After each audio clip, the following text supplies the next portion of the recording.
Zootopia não é o primeiro nem será o último filme ou série que explora o mundo de animais inteligentes, falantes e diversificados. E algo que é bastante comum a essas obras é a temática predador versus presa, como quando os predadores são os vilões. Porém, no caso de Zootopia, o predador não é uma ameaça às presas, sem a tentativa de assassinato por parte de ninguém. É uma temática bem legal, mas deixa um ponto de interrogação. Se os predadores não comem as presas de Zootopia, então, o que eles comem? Essa é a pergunta que eu irei responder nesse vídeo. Roda a vinheta.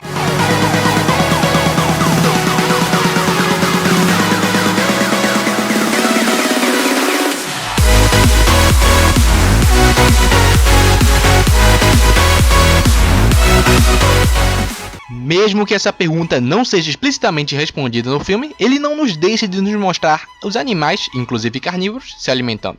Como os cereais e rosquinhas do Garra Mansa, mirtilos do Nicolas, patolés, bolos, tortas, coquetéis.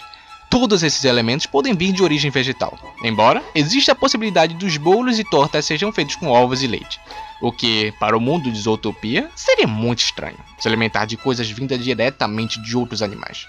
Um paralelo a isso, dentro do nosso mundo, seria se vendesse leite materno no mercadinho no lugar de leite de vaca, ou os afetos abortados como adoçante. Embora não seja impossível, não deixa de ser estranho.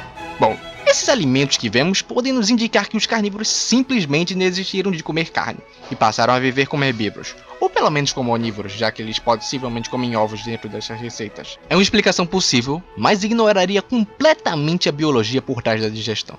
Vou dar uma breve explicação do que eu estou falando. Basicamente, para você aproveitar os nutrientes de algo que você comeu, você precisa quebrá-lo com a ferramenta certa. Usando o exemplo do Minecraft, se você quer quebrar uma pedra, você não pode usar um machado, você precisa usar uma picareta. Se você quer quebrar um tronco, você não pode usar uma picareta, você precisa usar um machado. Tá, eu sei que não é exatamente assim, mas a ideia que eu quero que você pegue é: existe uma ferramenta que quebra madeira, mas não quebra pedra. Existe uma ferramenta que quebra pedra, mas não quebra madeira.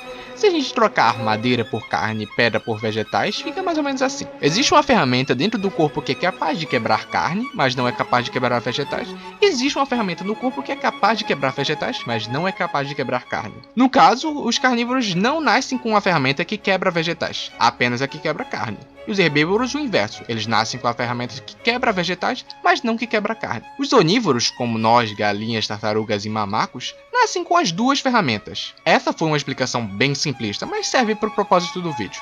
Enfim, o ponto é: como os predadores não podem simplesmente virar vegetarianos do nada porque eles não têm como digerir vegetais, se eles não digerem vegetais, não vai importar quanta alface eles comam, nunca vão ficar bem alimentados e vão morrer. Óbvio, a história poderia simplesmente falar que por alguma mágica ou liberdade poética os animais não seguem friamente a biologia e os carnívoros podem sim comer vegetais e viverem felizes, o que é um pouco chato, portanto não vamos admitir isso. Vocês podem dizer que, pelo Garra Mansa comer cereais e rosquinhas o dia todo, seja um indício de que os predadores sim têm a ferramenta para digerir vegetais.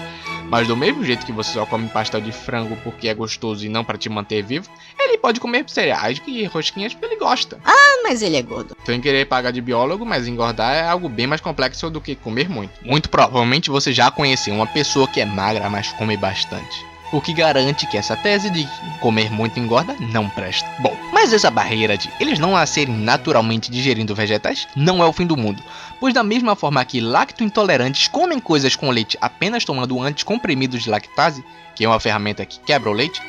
E para facilitar, vamos chamar essa ferramenta que quebra vegetais de enzima vegetal, ok? Então, de maneira semelhante aos lacto-intolerantes, os carnívoros poderiam comer vegetais junto de comprimidos de enzima vegetal. E também é uma alternativa para a manipulação de DNA, que poderia alterar o corpo dos carnívoros para que seus filhos tivessem um organismo diferente e preparado de fábrica com as enzimas vegetais. Porém, é uma tecnologia avançadíssima, no caso, essa da manipulação de DNA. Nós, no nosso mundo, não conseguimos fazer isso ainda. Então, se isso existe em Zootopia, é uma invenção bem recente. Então haveria pouco tempo que os predadores tivessem deixado de ser carnívoros para virar civilizados. E pelo que é dito no filme, eles já não caçam as presas há muitos e muitos séculos, o que descarta essa ideia. Portanto, essas duas não são alternativas boas para esse problema. Tem a possibilidade deles comerem animais específicos, como aqueles que morreram ou que são criminosos. Mas eu não creio que seja o caso, já que Zootopia parece ser uma cidade super desenvolvida, ou seja, um lugar onde ocorrem poucos crimes e as pessoas vivem durante muito tempo. Entre outras palavras, não haveria muita comida disponível. Uma outra ideia candidata é a seguinte: os animais poderiam ter evoluído naturalmente para comer carne também. Temos duas alternativas para essa questão: a interpretação certa da evolução e a errada. A interpretação errada da evolução diz que o ser vivo evolui com base em suas necessidades, como acontece em Aquaman, onde a civilização inteira submerge e, pela necessidade, evolui para poder respirar debaixo d'água. Ou seja, em Zootopia, os carnívoros podem simplesmente ter começado a desenvolver a capacidade de comer vegetais aos poucos, como num passe de mágica. Mas vamos olhar para a interpretação certa da evolução agora. A evolução não é um fenômeno que se baseia na necessidade, e sim na vantagem. Quem tem vantagem em um ambiente polar? O urso preto ou o urso branco? Obviamente o branco, que se camufla na neve. Por conta disso, ele vai conseguir se alimentar e viver por muito mais tempo do que os ursos pretos.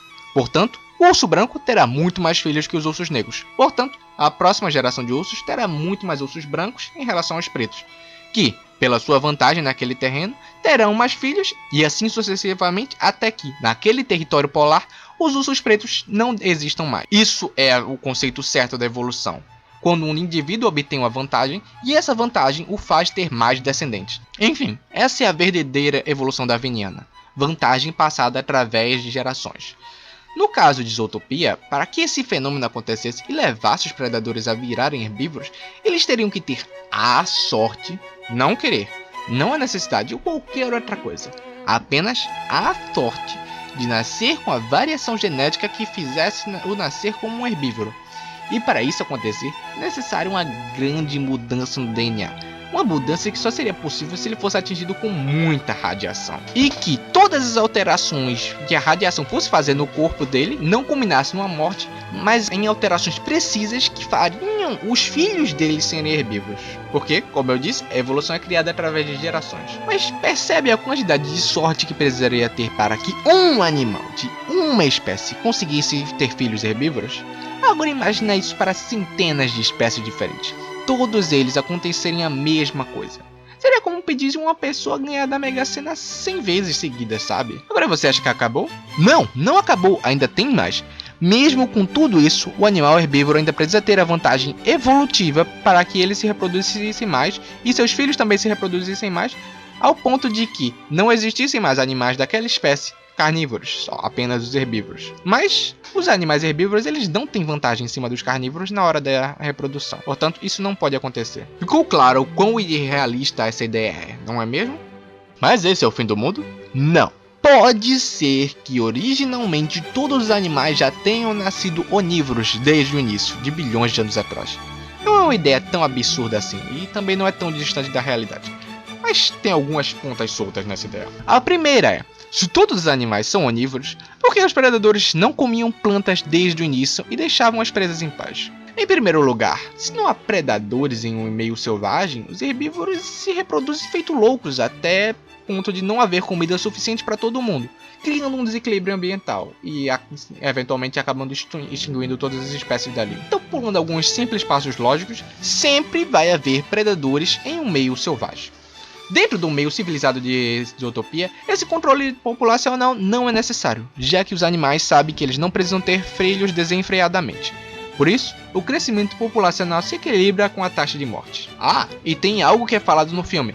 Os predadores eles tinham a vontade insaciável e biológica de caçar. Sim, vontade de caçar. E não caçavam para comer, o que pode ser um sinal de que esse é o caminho certo, ou apenas uma coincidência. Outra ponta solta é: se as presas são onívoras, por que elas não predavam as outras também? A resposta é simples: olha os dentes deles. As presas não têm dentes para rasgar carne, mas sim para quebrar vegetais e plantas. Por isso, eles teriam a preferência exclusiva de comer vegetais e plantas, evitando ao máximo seu lado carnívoro. De todas as ideias até agora, essa pareceu a mais promissora de todas. Mas temos uma concorrente forte. Encontramos elas em outro filme da Disney, também sobre animais. Isso mesmo, o Rei Leão, onde vemos o Simba tendo uma dieta alternativa, digamos assim. Insetos, isso mesmo, comer insetos. O Atila já falou isso em um vídeo do Nerdologia. Ah, mas os insetos são animais, os animais são inteligentes no mundo de Zootopia. Sim, porém temos que lembrar que os insetos são um animal idiota. Eles não têm cérebro e, tirando as abelhas, eles não têm um pingo de inteligência. Portanto, eles provavelmente ficariam de fora dessa grande evolução que os animais de Zootopia tiveram para desenvolver inteligência. E poderiam facilmente ser café, almoço e janta dos animais carnívoros de Zootopia, já que eles são muito nutritivos. Ah, e além disso, eles não têm sentimentos. Então, se você vê um inseto na sua casa, pode dar uma chinelada sem dó. Tirando as abelhas, claro. Aracnídeo também, dê 2 chineladas de preferência. Talvez 10 para garantir o regresso desses demônios ao inferno. Temos a evolução dessa ideia também, que seria que os animais carnívoros poderiam comer não apenas insetos, mas outras espécies que também não seriam desenvolvidas, como por exemplo, peixe. Peixe é um animal muito mais idiota do que inseto.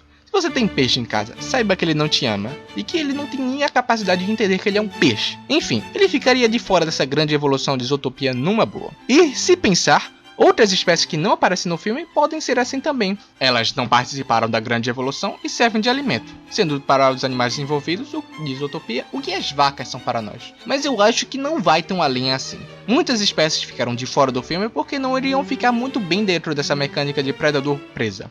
Búfalo é uma presa clara. Tigre é um predador claro. Mas camaleão, ele é uma presa ou um predador? Você precisa pensar um pouco antes de responder exatamente predador. Outros animais são assim também, como o papagaio. Por isso ficaram de fora do filme.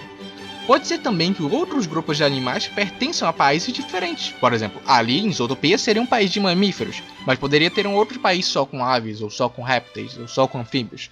Isso é uma ideia que explicaria muito bem porque só vemos mamíferos em Zootopia. Enfim, até agora, a ideia de que eles comem determinadas espécies de animais, a ideia de que todos os animais são onívoros, a ideia de que a evolução com a interpretação errada, e a ideia que os animais simplesmente viraram vegetarianos por mágica são as mais prováveis de serem verdade. O que é que o filme nos diz sobre isso? Eu achei essa imagem aí, rats, com olhos felinos. Talvez seja uma piada de humor negro ou algo fora de sentido, ou literalmente um lugar para felinos comerem ratos. Eu não sei o que pensar dessa imagem, mas como os ratos também são inteligentes e andam em igualdade, eu vou descartar essa possibilidade e simplesmente colocar um pontinho de interrogação nessa imagem. Outra imagem chamativa é essa do Fishstone Market. Seria basicamente um mercado de peixes. E como não vemos peixes inteligentes, não é porque achar que seja um lugar onde os peixes vão comprar pão. Principalmente por não estar submerso, né? Então, ou são peixes de estimação, ou de decoração, ou de alimento mesmo. Ah, e temos essa imagem muito estranha. Fresh Zoo. Pesquisando no Google, você encontra animais parecidos com cervos e corças. E fresh significa fresco, então... Corça fresca? Talvez seja um trocadilho em inglês, mas temos que admitir que é muito estranho. Principalmente porque é um herbívoro que está dirigindo o caminhão. E também porque os cervos também são inteligentes, como a gazelle. Então vamos simplesmente fingir que não é com a gente e passar direto disso. Essas foram todas as cenas do filme que eu achei que poderiam dar um norte. E ele não é muito bom. Pesquisando na internet, eu achei esses 2 sites aí que dizem que os criadores falaram que os carnívoros comem vegetais, hortaliças, insetos e peixes. Falando inclusive de um tal de Bug Burger, que eu não encontrei no filme e não sei se isso é verdade. Eu também não tô afim de catar esse tweet ou entrevista. Mas são explicações que fazem bastante sentido. Então, e aí? Qual a explicação você prefere? Pra mim, essa que diz que eles comem peixes e insetos faz bastante sentido. Principalmente porque são recursos que estariam disponíveis desde sempre. É isso, esse foi o vídeo. Qual a explicação você mais gosta? Deixa aí nos comentários. Se tem alguma contestação sobre alguma coisa que eu falei, deixa nos comentários também. Deixa o like se você gostou do vídeo, inscreva-se para acompanhar mais vídeos e é isso. Vou ficando por aqui. Até a próxima!